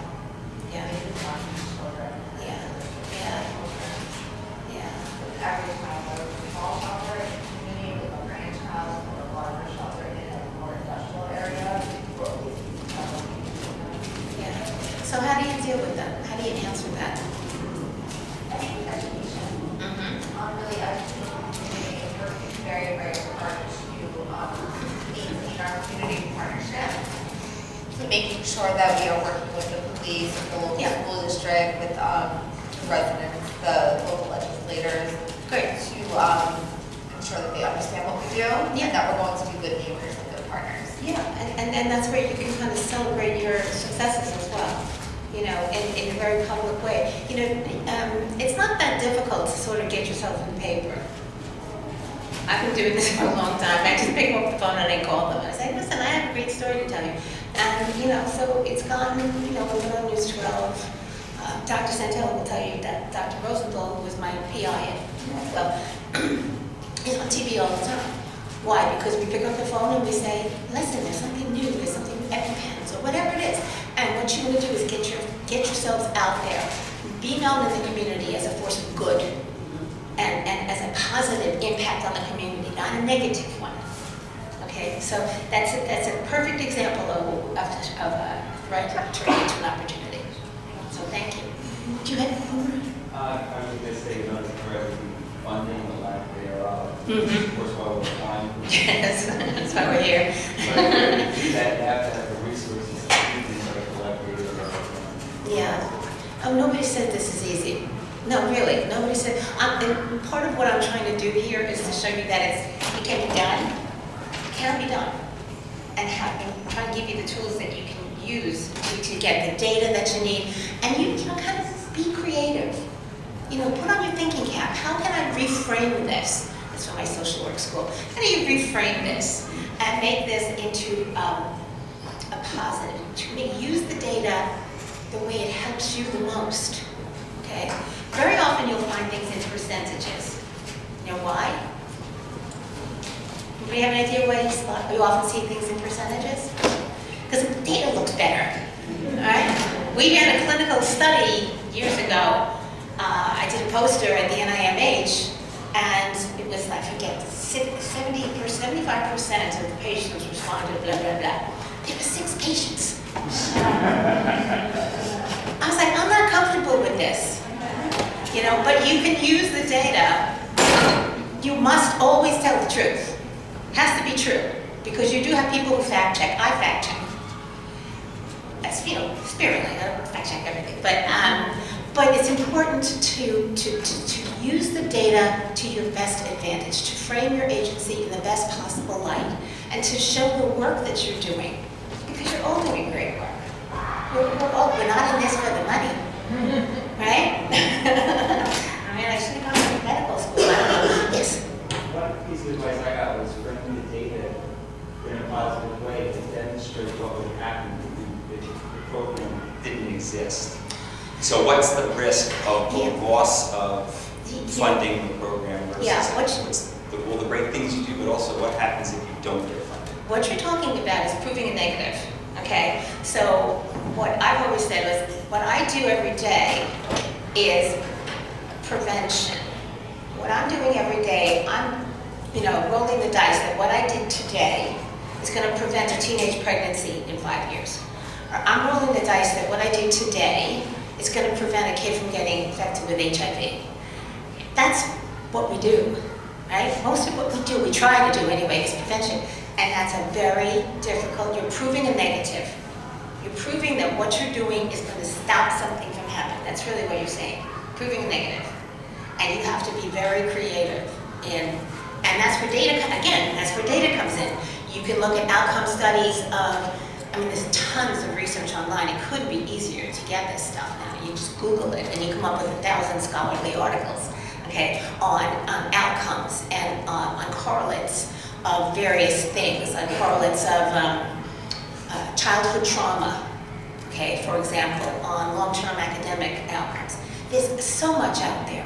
And you just need to, again, focus, distill it down, and find some data that supports what you are saying.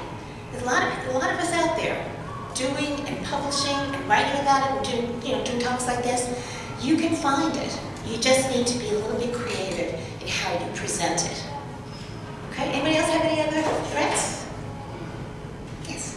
One of the ones we're working through right now is the advent of value-based payment and also IPAs associated with that. Mm-hmm. It spans both, but for our agency, we've actually done really well with our contracts being well-funded. Our reimbursement rate is rather high, and with IPAs, it actually potentially bring our reimbursement down, whereas most are going through grades, ours are complicated. Well, that's a good. I work with an IPA, and yeah, it's a complicated issue. It really is. But yeah, if you really think about it, every single threat is an opportunity, and every opportunity is also a threat. How can that be? Yes? Because of that opportunity changes at any given time in your plan. Yes. It can change the threat. Yes. That's why we need strategic plan. Exactly. It's really important to opposition how to critical power. Exactly, exactly. The opportunity can disappear, or it's called lost opportunity. Let's say a grant comes out and you just don't apply for it. Well, maybe you could have gotten that grant for $250,000 a year. You know, that's a lost opportunity. So anyway, that's how, it's, if you kind of think it that way, threats and opportunities are really the same animal, and so are strengths and weaknesses. Strengths and weaknesses are opportunities.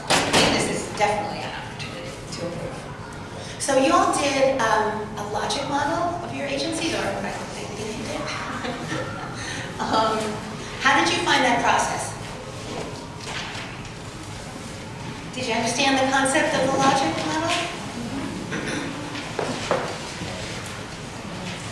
The first time I saw one of these, I was like, oh, you know, really, I don't know, what is this? I don't even know what this is. But as I worked through it, it was actually very easy, and it was also very helpful in looking at the issue. Right? So your situation, your priorities, I mean, it's all very self-explanatory. And it's the kind of thing that you can actually come up with reams of lists of things in each category. Now, so what do we do? This goes back to self-assessment, right? What do we do? Are you a case management agency? Are you a mental health agency? Are you a housing agency? What is it that you do? So you write down all of the things that you do, all right? That is, your inputs are what you have, who you are. It's just a different way of looking at it, a more linear way of looking at it. Who you are, you know, staff, volunteers, time, money, materials. That's what you put in to your project. What you do are the services that you provide, okay, whether it's counseling or medical services. Participation is who we reach. Who participates in this? Who is your targeted audience? You have to know your audience to deliver a message that will be heard. Who is your audience? In this case, participants, clients, decision makers, very important. In any organization, you got to go up and down the food chain, right? You have a board of directors, you might have an executive director. So you have to know who the players are and where you fit and how you can use that to your advantage. How you can leverage what it is that you are offering to the right people. And if you sit there and you just talk to your friend who sits next to you, you're probably not going to get anywhere. But if you can manage to talk to the right people and to sell them on whatever it is you're proposing and why they should do it, because when you sell something, you frame it such that it's a benefit to the person you're selling it to, right? Why would you buy it if it was not going to be good for you? So you show them how this is going to benefit them. Okay, so your outcomes, that's what you are hoping to achieve. All right, with your staff, with your human resource and your materials, supplies, whatever, you do a certain job with certain people, for certain people, and this is what you're hoping to achieve. You're hoping for outcomes. You're hoping to increase the scholastic performance in the case of that ABC school district. You're looking to decrease new HIV infections. And you need to look at it strategically.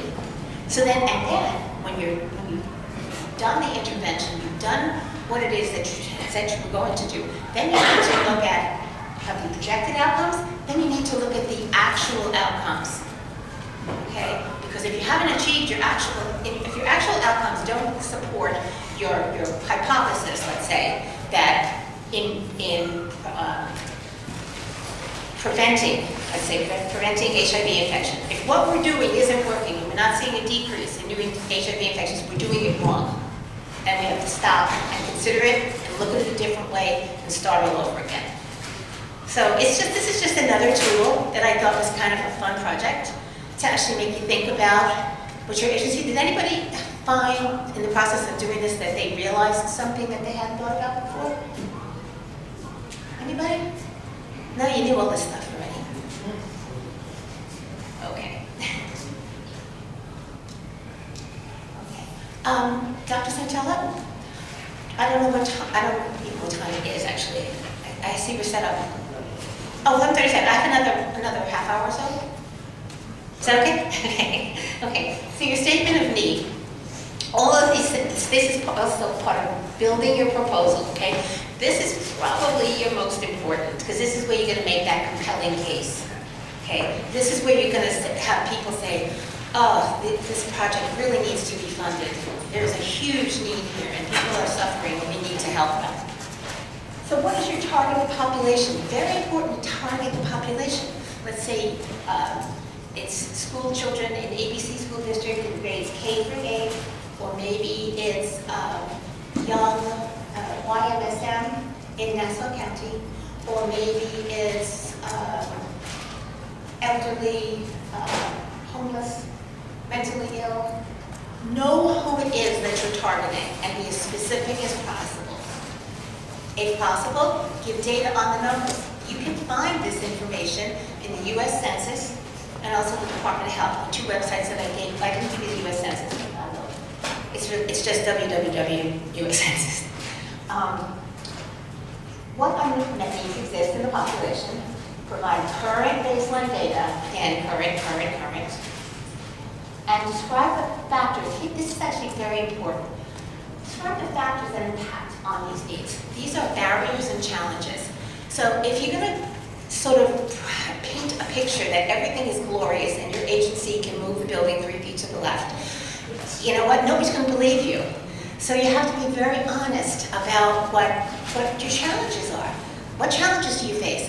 I can tell you from 20 years of writing grants about Long Island that the biggest challenge is always transportation. We need money for transportation. We don't have a really reliable bus system that goes everywhere. I've always said you can get a bus to the Smith Haven Mall any day of the week, but you can't get one to Stony Brook Hospital. They don't go there. Why? Because we're not selling things. So that's a big need, and you have to be honest about that, because you're going to ask them for money. That's why. You're going to say, now, in HIV, I always felt like I had an unfair advantage, because you're talking about babies and things, and it's like everybody's crying. So they're very happy to give you money, right? But you have to make a compelling argument no matter what your population is. You have to bring that argument to life and be very realistic. Mentally ill, homeless people, very difficult to reach, very difficult to find. Where are they? Where do they go? How can you reach them? How can you find them? How can you bring them into care? All of these things are challenges, and if you don't put that in and put it in honestly, the reviewers are going to see it. They're going to see through it. So just be honest and have a plan. You know, this proposal requests funding for Metro cards or for taxis. In medical, often you wouldn't send people in taxis because you couldn't get them any other way. But you have to prove that to the penny. Okay, how to write a compelling needs statement. That's what we're talking about here. Focus on one main issue, whatever it is, one main issue. Use current data and statistics. Census is a great, take a look at it just for fun. You'd be amazed at how much data is on there. It's really, really very interesting. Be realistic about your challenges and humanize the issue, if at all possible. Anecdotal stories bring the issue to life. You can tell a story about an actual client that you had. We all have, I call them pictures in my head. I have so many pictures in my head that I wish I could delete sometimes, but we all have experiences that are heartbreaking. I mean, that's the business that we're in. We're in the business of human beings, and we all could tell a story. Tell it. It will help your application. The next slide is a little disturbing. It was the paper that they cover exam tables in the doctor's office, and they had that white paper that they cover everything. So this was in 1995. I went into an exam room to see one of our patients. He was 7 years old, and he was perinatally infected with HIV. So I went in and he was drawing something on the table. And I said, "What are you doing?" I thought he was just, drawing pictures. He drew this.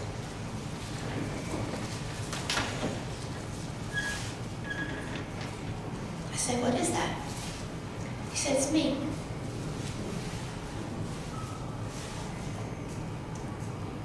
This picture has brought me well over $1 million in funding for children's mental health.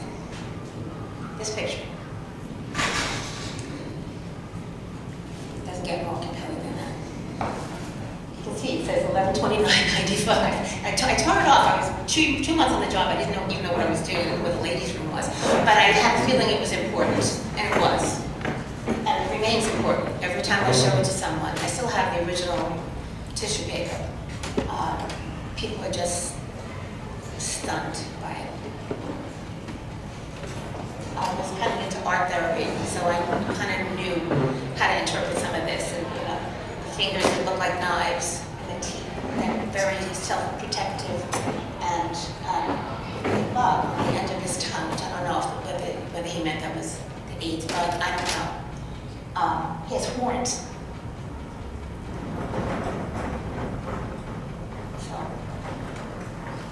Picture tells us, picture's worth 1,000 words.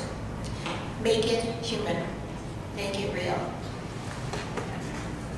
You can all be as egg-headed? No. Egg-head? I was a nerd, I confess. I was a National Honor Society nerd. And, I should say, if my mother knew who I hung out with all day long, she'd have a stroke. Because I'd be, with all kinds of interesting people in my job in HIV, which I loved. But make it real. Pardon?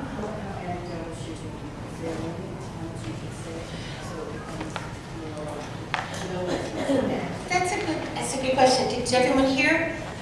No. This lady said, how anecdotal should you be? Should you put in 5 stories? I think less is more. I think you have one compelling story, and you can use it again and again, by the way. You can use the same story. But I think less is more. I think if you make it a powerful story, and it's easy to make it a powerful story because it's real, but you need to be able to bring the reader into it emotionally so that they understand why this is so important. I mean, that was a unique opportunity. You're not going to come in and find people drawing on your desk probably. But, he was a little boy and he was just sitting there drawing a picture of himself. And it was very, very powerful. And it literally brought, over the years, it brought me well over $1 million to do art therapy with little kids with HIV and other chronic illnesses. So, see that? I can bring down a room, bam, just like that. I find that when you work in kind of in areas where it's kind of a lot of sadness, you have to laugh a lot. You really do. You lose your marbles. Okay, so back to grants.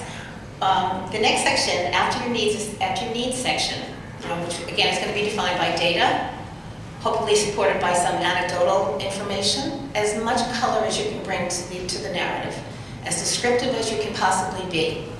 Okay. So then you have to go to your goals and objectives because they like to see charts. They like to see charts. What's the difference between a goal and an objective? Oh, I wrote it up.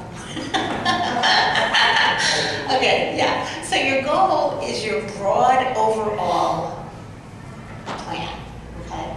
So, for example, you might say my goal is to reduce new HIV infections in Nassau County, New York.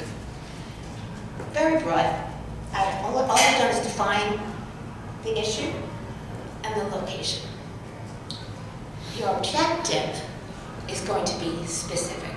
So how are you going to do that? Right? This is what you want to do, is show me how you're going to do it.